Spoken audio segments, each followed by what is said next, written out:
presented by RPR Recording Studio.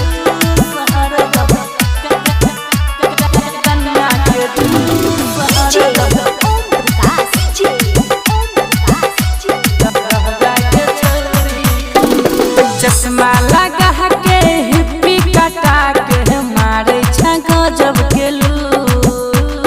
कितना के पागल बना के छोड़ला बुझला नहीं क्या करो दूर गे छोरी चश्मा लगा के हिप्पी कटा के मारे छा गजब के लू कितना के पागल बना के छोड़ला बुझला नहीं क्या करो तू गर्मी से टप टप छुओ पसीना हमरा कह नहीं के जान कन जूस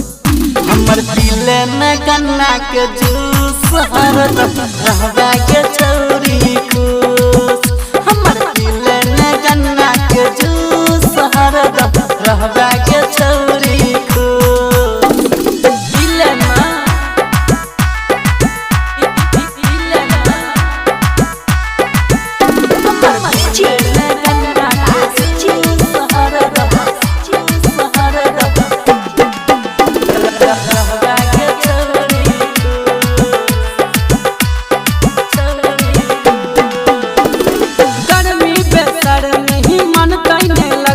बदन पर धूप पठवा के लाली पसर जे तो छड़ दे तो तोहर रूप हमर पीले न गन्ना के जूस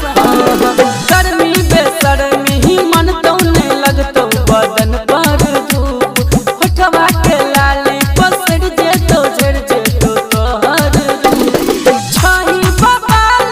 लागे कमाल एना नहीं हमरा सरू हमर पीले न गन्ना के जूस हर रहबा के चौरी खुश हमर पीले न गन्ना के जूस हर रहबा के चौरी खुश पीले न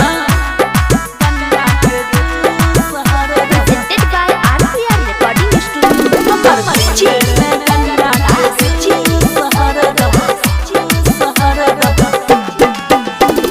रहबा के चौरी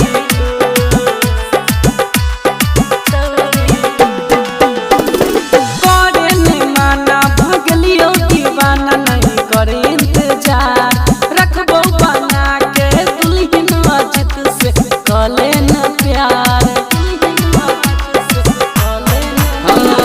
करे नहीं माना भगलियो दीवाना नहीं करे इंतजार रखबो बना के दुल्हन अजित से कले न प्यार गंगे से करतो पाजा में धरतो छोड़तो नहीं छौरा दिल को हमर पीले न गन्ना के जूस हर